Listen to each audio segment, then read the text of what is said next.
হাঁস নিয়ে রান্না করব আল্লাহ যদি বাঁচায় তো দেখতে থাকি। তো ফাইনালি হাঁস জব করা হয়ে গেছে।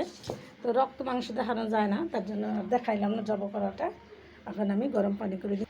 এখানে গরম পানি করে নিয়েছি। আমার মা যেভাবে হাঁস বাঁচত এরকমভাবেই বাইসা নিব।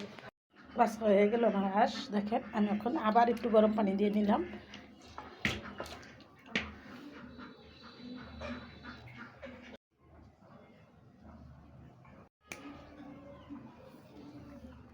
বাসা হয়ে গেল খুব সুন্দরভাবে। হাঁসের মাংস অনেকেই বাসার ডরে খেতে পারেন না, দেখেন গরম পানি দিয়ে কি সুন্দরভাবে বেছে নিলাম। এটাই আমার মায়ের হাতের টিপস। আমার মা এইভাবে হাঁস বেছে নিত। একদম তাজা দেশি হাঁস আর এই ডিম হয়েছে দেখেন।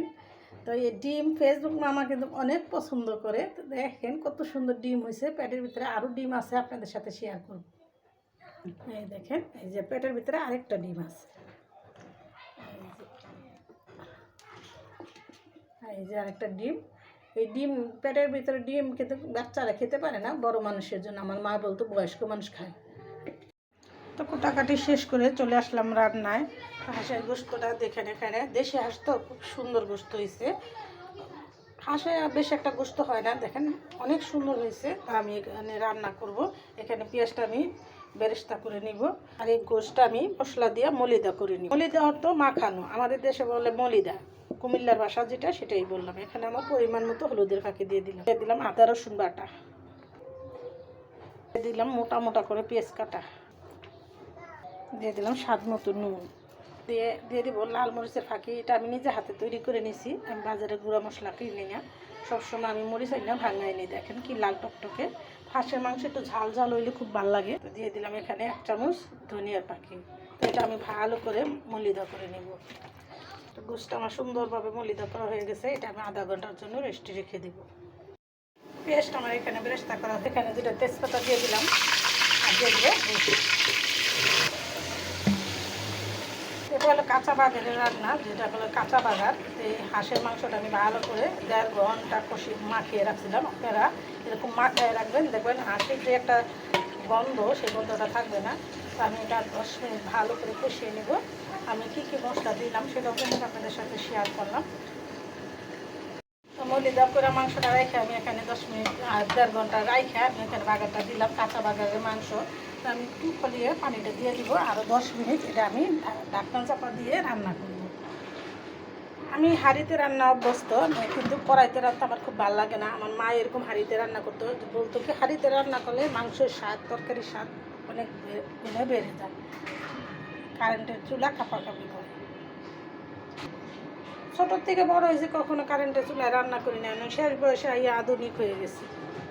এগুলো এখানে দিয়ে দিলাম। হাঁস মুরগির ডিম হলে এটা রান্না যখন করে ভুনা করে তখনই কিন্তু দিয়ে দিতে হয়। তারপরে আবার মাংসটা নাড়া দেওয়ার আগে উঠিয়ে নিতে হয়। টিপসটা আমার মায়ের হাতে, মায়ের শেখানো টিপস। তো হয়ে গেল এখানে আমার 15 মিনিটের মতো মাংসটা কষানো। আমি এখন একটু শাহি গরম মশলা গুঁড়ো আর পেঁয়াজ বেরেস্তা দিয়ে দিই। এখানে আমি সব পদের মশলা গুঁড়ো করে রাখছি, এই মশলাটা আমি দিয়ে দিলাম। আমি সব সময় নিজে হাতে তৈরি করে নিই, আস্তা মশলা বাজার থেকে কিনে এনে মশলাটা নিজে হাতে তৈরি করে নিই। আমি বাহিরের মশলা গুঁড়া মশলাটা কমই খাই, ওটা খাই না। আর এই হাঁসের মাংসের কালারটা দেখেন কত সুন্দর জুস হয়েছে। তো এমন করে রান্না করে খাবেন। আমি কী কী মশলা উপকরণ দিয়ে কীভাবে রান্না করলাম সম্পূর্ণ আপনাদের সাথে শেয়ার করলাম। না টেনে দেখবেন আর এরকম করে রান্না করে খাবেন। আর নতুন নতুন ভিডিও পেতে সাথেই থাকবেন। ফিরে আসলাম 10 মিনিট পর।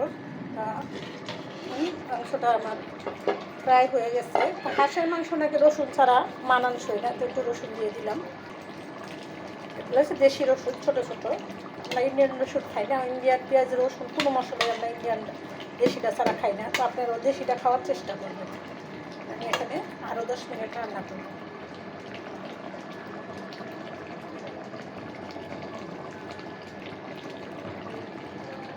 হাঁসের মাংসটা আমার এখানে রান্না করা হয়ে গেল। আর কী কী উপকরণ দিয়ে কীভাবে রান্না করলাম সম্পূর্ণ ভিডিওটা আপনাদের সাথে শেয়ার করলাম। না টেনে দেখবেন আর এরকম মজাদার হাঁসের মাংস রান্না করে খাবেন। আর নতুন নতুন ভিডিও পেতে সাথেই থাকবেন। তো ভিডিওটা আর বড় না করে আমি এখানে রেখে দিলাম। আসসালামু আলাইকুম। বিসমিল্লাহির রহমানির রহিম। আসসালামু আলাইকুম। এটা হলো দেশি হাঁসের গোস্ত। আর দেশি হাঁসের গোস্তটা কীভাবে রান্না করলাম আপনাদের সাথে ফুল ভিডিও শেয়ার করব, না টেনে চলুন দেখি।